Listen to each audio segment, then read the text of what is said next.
This is Alexander Playtime Williams of PlayTimeCares.com. What's up, world? This is Alexander Playtime Woods of PlayTimeCares.com, giving you a full SmackDown recap from April 28th, 2016. This one was in Manchester, New Hampshire. You have Mauro Ranallo, Byron Saxton, Hall of Famer Jerry the King Lawler. It's your commentators. This Raw, this SmackDown started off with a Raw recap of um, Gallows and Anderson beating up the Usos until Roman Reigns came down and saved them. And then, they talking to AJ Styles, and AJ Styles, look, you don't need to do all that. Well, we don't want to do that. We just want to make sure that your championship fight is fair. And they hug it out, all of that type of stuff. And then, them after AJ Styles wins his match, they go and pretty much beat up Roman Reigns. So, just take a look at my Raw recap to find out the exact details of it. So, of course, Roman Reigns come down to the ring. He say he does, he Superman punched AJ during the ordeal from Raw because he don't believe that AJ and Anderson and Gallows are actually not working together. Then he said he calls out AJ like, hey, you need to come out here and face me. And the Miz and Maurice comes out, his wife comes out, and the Miz say he want to be the first to say that, hey, I'm on record. I'm the first person to say that AJ Styles, Gallows, Anderson, they were in collusion against you to take that belt. And because you didn't believe me, and because you didn't do preparations, you're going to lose your belt at Payback. So, of course, Roman Reigns punches him in his face. Of course you're going to do that. So they make a match between those two for later on. That'd be the main event. So then you got the League of Nations getting interviewed about being a lot stronger because they got rid of the weak link, which was King Barrett. And they said no three people could beat them, and they proved that at WrestleMania, which you need to go watch WrestleMania to see what happened when they said that. Excellent. That's probably the highlight of WrestleMania outside of the women's match and the ladders match. So their match was up next. First match, you got the League of Nations versus Kalisto, Sami Zayn, and Cesaro.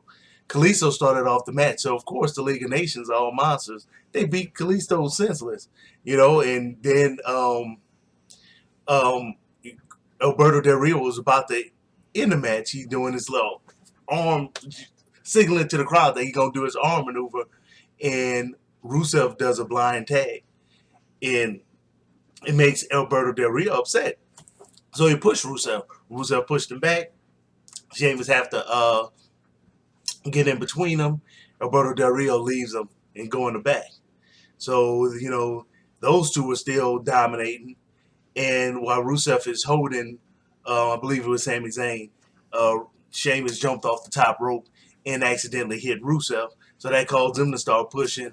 And, Rusev said skip it. He left and went to the back. So he pretty much essentially had a handicap match against Sheamus. Sheamus tried to hold his own, but he was getting beat up. So Sheamus just left.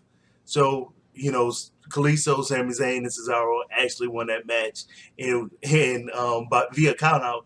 And because of the plot, just because of the plot alone, because I would not have expected the League of Nations to actually dissolve before Payback, which is in a couple of days, it's Sunday.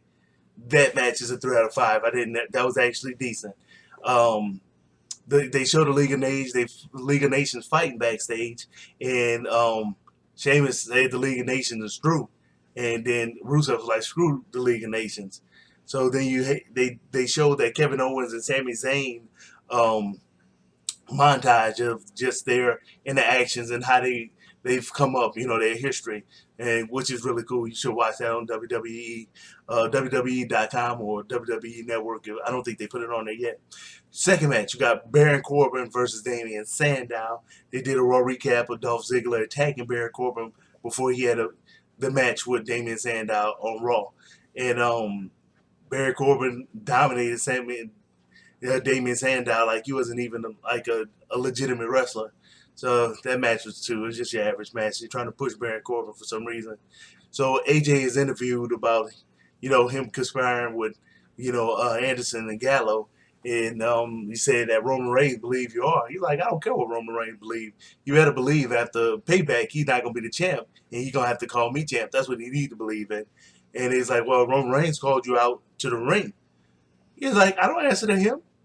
It's like, when I come out, I'm going to step on Superman cape. Matter of fact, when he wrestles tonight, I'm going to be ringside. So, you know, that's that. So you got the Ambrose Asylum. And Ambrose said, before I start off my show, I have to say one thing. And then he pretty much said, you know, they showed the recap of Dean Ambrose and Chris Jericho fighting. And of course, Chris Jericho put him in the walls of Jericho on top of the commentator's booth until he was forced to let go by the referees. So Dean Ambrose said he respect, you know, Chris Jericho for everything he done, but he gonna beat him Sunday. And he said he messed up by letting him go because he wouldn't have let him go. And he said, well, you know, just know I'm gonna whoop him this Sunday. He said my special guest is the person that's fighting for the women's championship, Natty.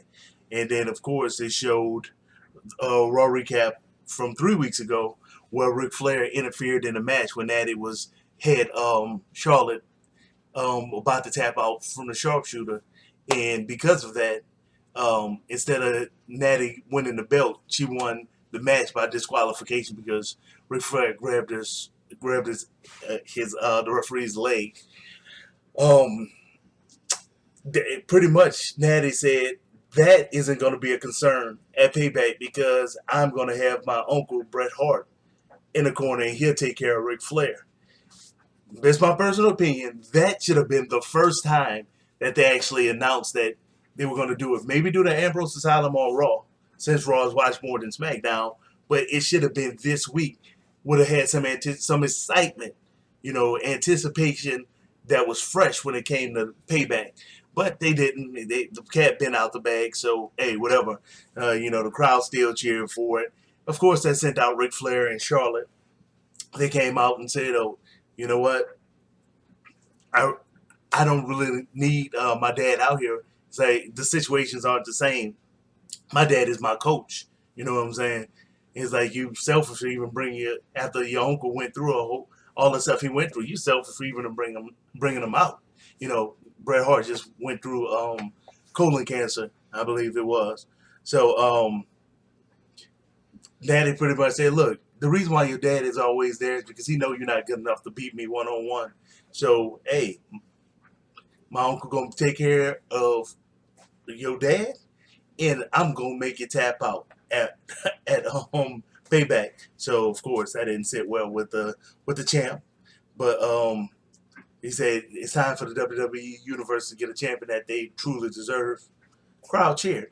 So you had your third match, Social Outcast versus Enzo and Kaz. That was Bo Dallas and Curtis Axel as the representatives.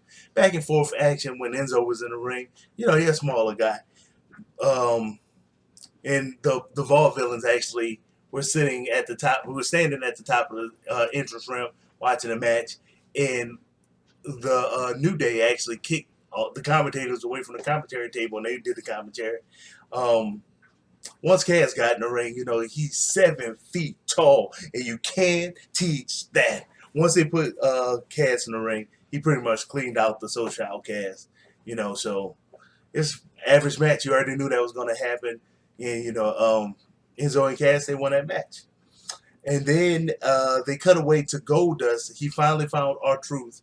And he said, R-Truth, I want to tell you something. When I was dancing, I felt good about it. When R-Truth and Fandango had a match, and Goldust was the special guest referee. You know, it was a lot of dancing. You need to check that out on Raw. R-Truth said, hey, I'm happy for you. I wouldn't want to get in the way of your happiness. I'm not that person. So I found me a tag partner. Tyler Breeze comes in. The Gorgeous Truth is going to be the name of their tag team. So Goldust was like, oh man, you know, that kind of sucks. I wanted to do the Golden Truth, but hey, you know, the Gorgeous Truth, it is what it is. Fandango came in there pretty much to console him in the long run of things. Fourth match, you got Apollo Crews versus Stardust, a Raw rematch, and Stardust attacked Crews' legs to try to nullify his offense. Also nullified the match. Match was average. Crews came back and won it. Still did the spinning power bomb on Stardust. Match was a 2 out of 5. And then they did the Raw recap of Stephanie McMahon telling Shane McMahon, that at Payback, Vince McMahon is going to um, let it be known who's going to run Raw, essentially. And then Shane McMahon asking Stephanie got the ring, her refusing, so she having her removed via security guards. Just my thoughts. It looked like it's time for a brand split, especially with them bringing so many NXT people up. Maybe they're gonna let you know Steph do Raw and Steph and Shane do SmackDown. Maybe that's what they can do. Do a brand split. It's about time. That NXT talent is being a lot more entertaining than the normal talent. So it'd be good to actually see a mixture of them. Your fifth and final match was The Miz with Marcy versus Roman Reigns.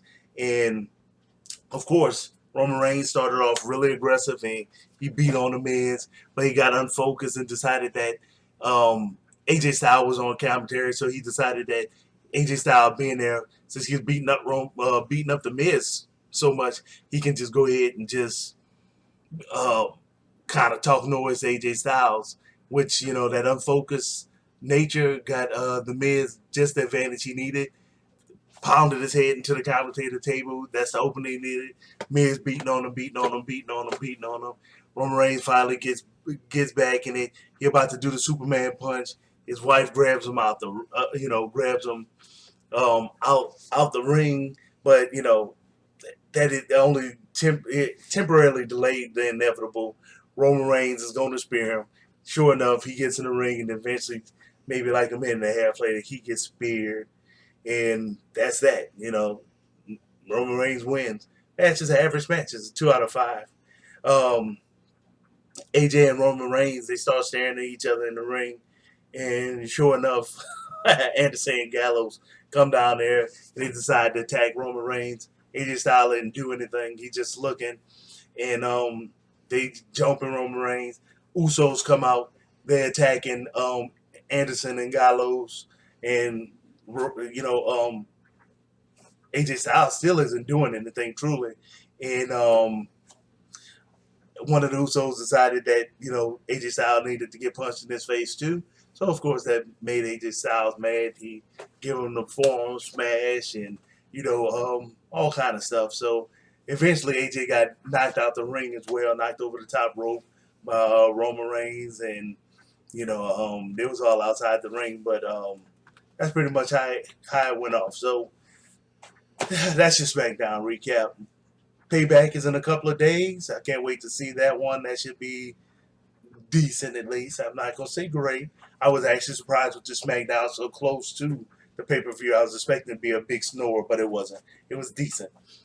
So, hey, subscribe to me here. Subscribe to me at PlayTimeCares.com. I don't only do wrestling. I do a lot of funny stuff.